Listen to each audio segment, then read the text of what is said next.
Chapters is the television program that sponsors local authors, editors, and publishers in our community. I'm Elliot Parker, and it's great to have you with us for today's episode. Our author guest today is Robin L. Ramey. Robin L. Ramey is a children's author, and she holds a bachelor's degree and a master's degree from Marshall University, and she is a reading specialist. She is the language arts instructional coach for the Cabell County school system. She's been teaching for 15 years, and she is the author of Butternut Moon, a story about a girl, a dog, and a ghost. And we're delighted to have her here to talk about her book and also about writing and children and reading and all the things that go with that. And Robin Ramey, welcome to the program. Great to have you with us. Thank you for having me. I'm very excited. Tell us a little bit about Butternut Moon, a little bit about how you became a writer, a little bit about how the writing process started for you. Okay. The book is based on my mother's childhood. So it's based on a true story. And these are all stories that my mother told me growing up. I've heard them over and over again. And we always told her, Mom, this should be a book, because some of it is almost just too unbelievable. And so my mother is aging, and I thought, it's now or never. I need to write this story so that I can share it. But also my interest in teaching, and like you said, I'm a language arts instructional coach. I spend a lot of time in the school systems, and I work with reading, and so I really wanted some quality literature that teachers could use in the classroom.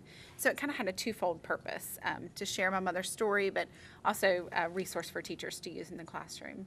So when you sat down to write this story, talk to us a little bit about the process, how you thought about telling the story and the actual drafting of the book itself.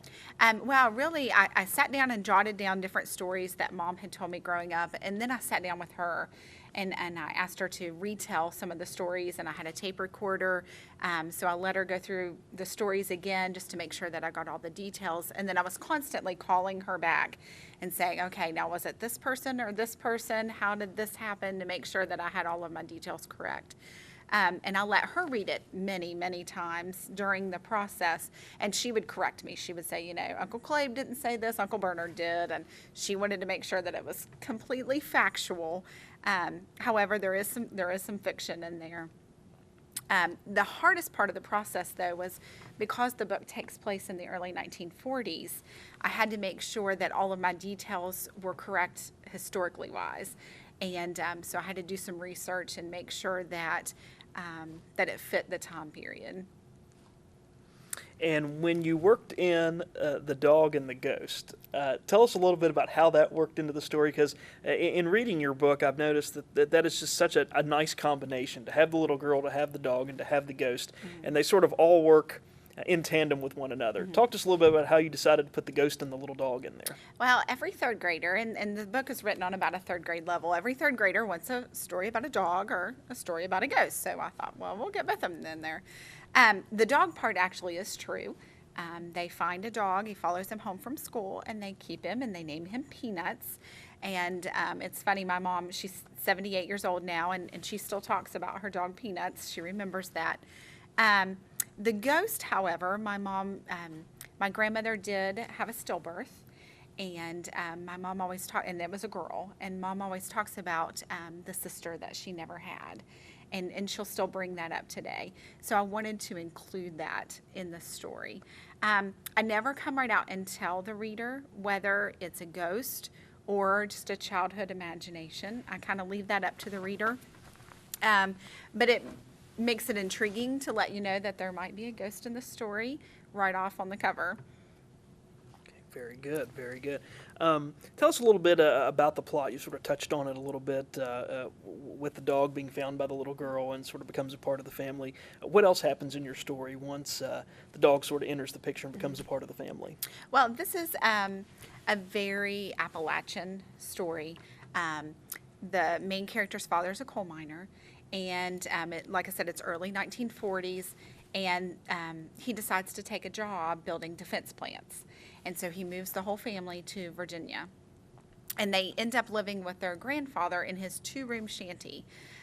So there's the main character, Bitsy, her three brothers, her mom and dad, and her grandfather, all living in a two-room shanty.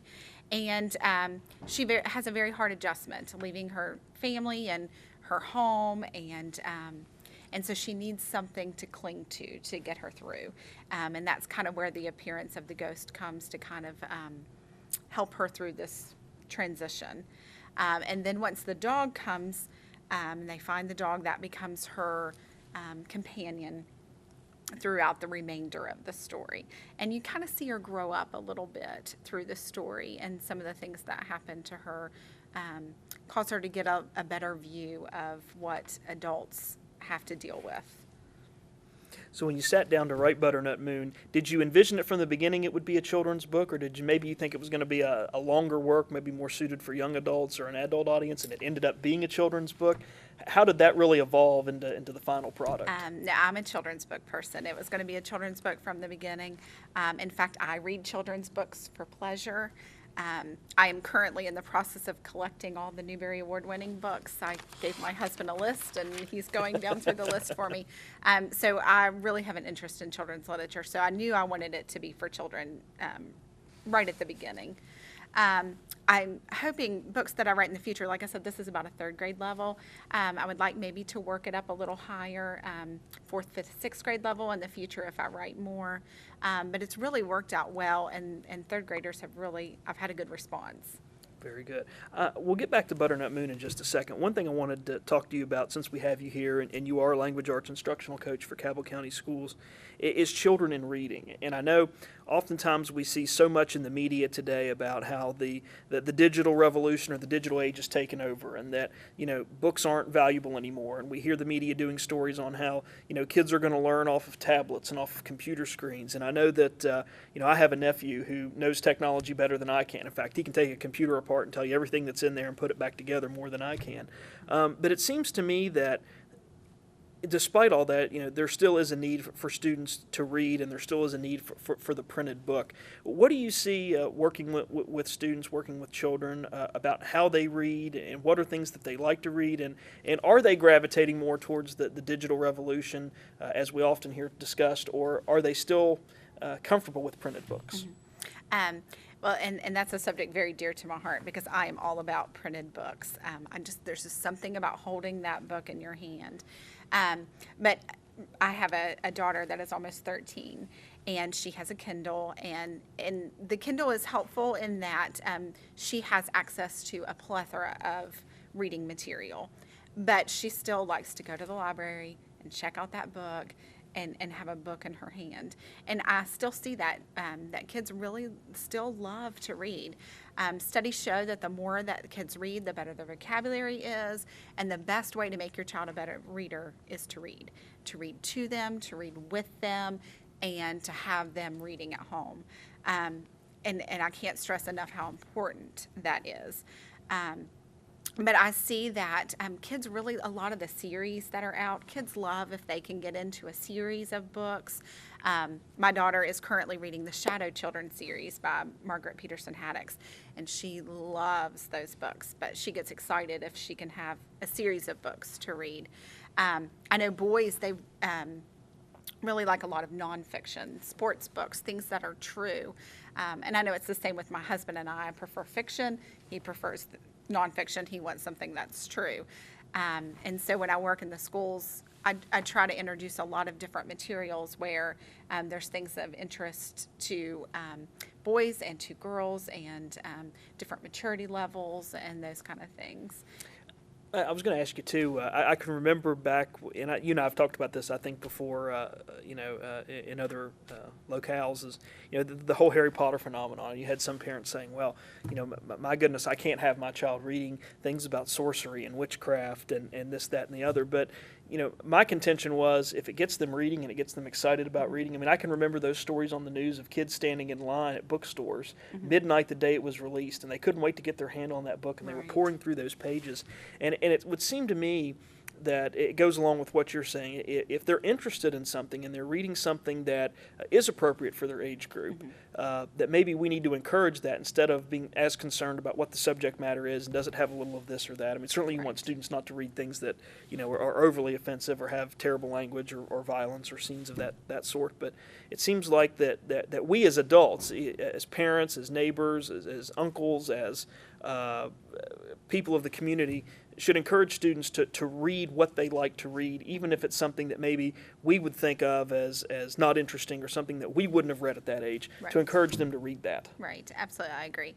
I know as my daughter's getting older, she's getting interested in some more mature themes, and I'm careful. I want to know what she's reading and what it's about, and sometimes we'll sit and talk about what she's reading, but I want her to read. I want her to have lots of different experiences with reading. So I think you just have to kind of stay up with what your kids are reading, talk to them about it, and like you said, consider their maturity level.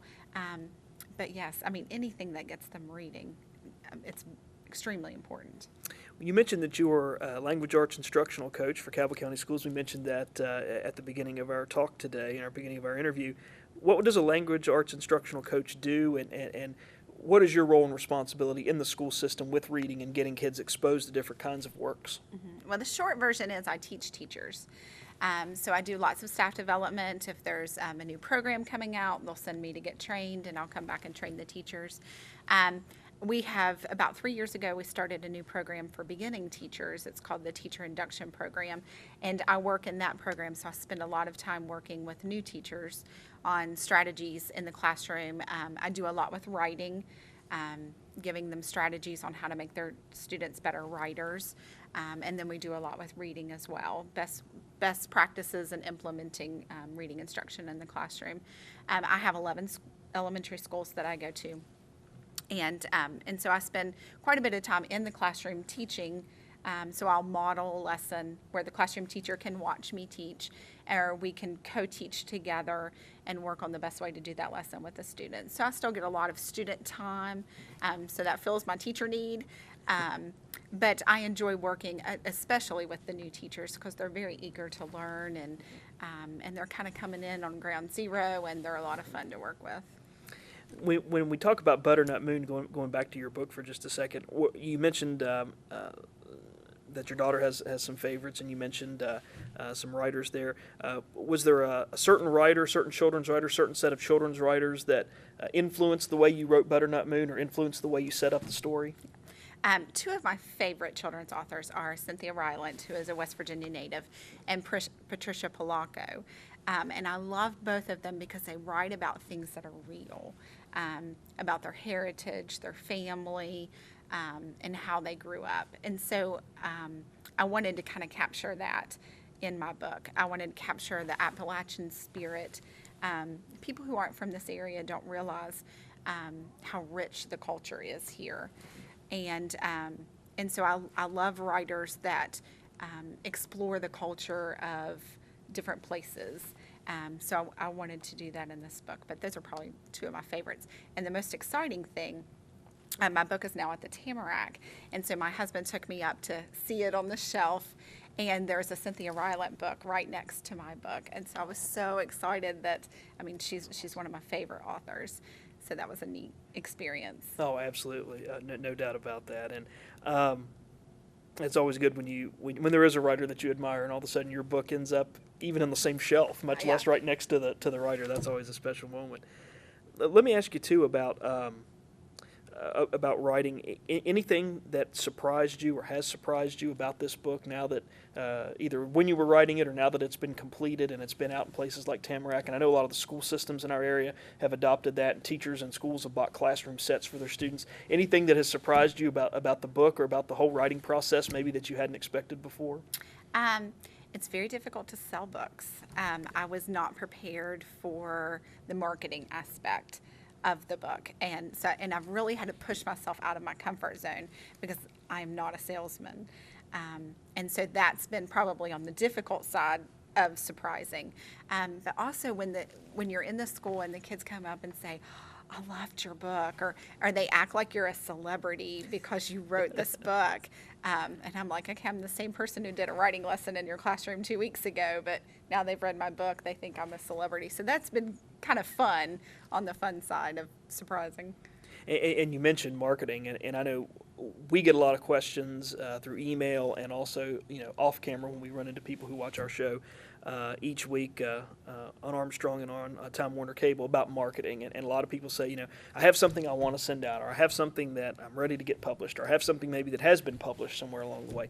How do I market? Where do I start? And I know you and I have had this conversation many times too. We're always looking for areas and ways that we can put our work out there and get our work marketed. Where did you start? Any suggestions or tips that you have for maybe somebody who's got something ready to publish, or they've published something and maybe it's languishing on the shelf or languishing on a bookcase somewhere, and they're ready to take that next step? What are some things that you could suggest, or maybe places they could look to start marketing their work? Local bookstores is really probably the best way to start. And a lot of times you just have to ask. Sometimes we kind of sit and just kind of wait for them to come to us, but they're not going to do that. And to be persistent. So going to in places that you wouldn't, and I know you and I have talked about this, my book has sold more in places I wouldn't expect it to sell. Things that don't traditionally sell books, but maybe they're going to have a little stand where they're going to offer books, and it seems like the book does better there than in a traditional bookstore. So I had to kind of think outside the box. Where might someone buy a book that maybe isn't a traditional bookstore type place, maybe gift shops or drugstores or, places like that. So you kind of had to look outside the box. However, the school system has really been my best place because I really wanted to focus the book for school children. So I've probably sold the majority of my books through the school system or, to students and that type of thing. But I have had quite a bit of luck in gift shops and those kind of places. I'm so glad that you mentioned that because, I found that to be true of my work as well. And I know you and I've talked about this too, about, looking for places where you can market your book. And oftentimes it is those places where you least expect it. And many times, if you ask a manager, you go to a gift shop or you go to a non-bookstore outlet and you say, would you be interested in selling my book? Oftentimes, even if they say no, you get them thinking a little bit. You'll get sort of that look of, I've never thought about selling a book here, but maybe it could. And I do think that is one thing we hear a lot of our writers say that we've interviewed is that, when your book is on a bookshelf with 400 other books, sometimes it can get lost in the shuffle, regardless of what the subject matter is, what the cover looks like, or whatever, it can get lost in the shuffle. But if you're in a gift shop or you're in, Tamarack, or you're in, a place like the Central City Market in Huntington or some other place where, books aren't the standalone featured product, oftentimes you can do really well. So I'm glad that you found that to be successful. Anything else that you're working on in the future? You mentioned that you're looking to write some books maybe for an older grade school audience. Anything that you have in mind, anything that you're working on right now in the future? Well, I'm currently working on a sequel to this book. And so I'll go ahead and warn your audience, when you finish this book, you will most likely be angry with me. I had a good friend that when she read it before it was published, and she texted me very late at night and said, I really hope you're working on the next one. So it does kind of leave you hanging a little bit. I am working on the second one. And I really want the second one to grow with the character. And I would eventually like to do a whole series here. And like I said, working it up as the character grows older, so does the book. But then I would also like to write, I have lots of different ideas that I would like to do in the future. The biggest thing, and you and I were talking before the show, my daughter's very involved in sports. I stay very busy. So the biggest thing is just finding time to write. That's probably been my biggest hindrance. But I have a group of students at Ona Elementary that I have made a promise to that I will finish the next book before they leave 5th grade, and they're currently in 4th grade this year. So I have to get busy to get that promise kept. I love it. So you've given yourself a deadline thanks to the students at Ona Yes, Elementary. Fantastic. yes. I love it. I think that's great. Well, we have just a few more minutes left on the program today, and so I thought I'd give you an opportunity maybe to read an excerpt or two from your book so our audience can get an idea and a feel for your story, and then we'll ask you more about how they can get in touch with you, or if there is a teacher or a school system out there watching our program today that would like to get a copy or get a class set for their classroom or their school, how they can do that. So we'll turn it over to you for a couple of minutes and let you just read an excerpt or two from your story.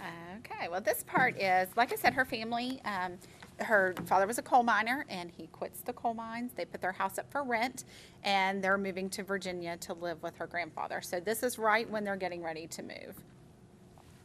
Within a week, we are putting the last of our things into the truck. Because we don't have much room, we have to choose carefully what we will take with us. Everything I'm taking fits in a brown paper bag. A doll, 2 porcelain plates and a chipped teacup, a set of jacks and a rubber ball, a few picture books, and some underclothes.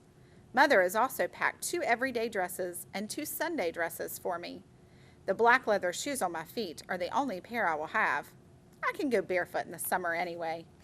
What won't fit in the truck, Mother has boxed up and left in Grandma's cellar.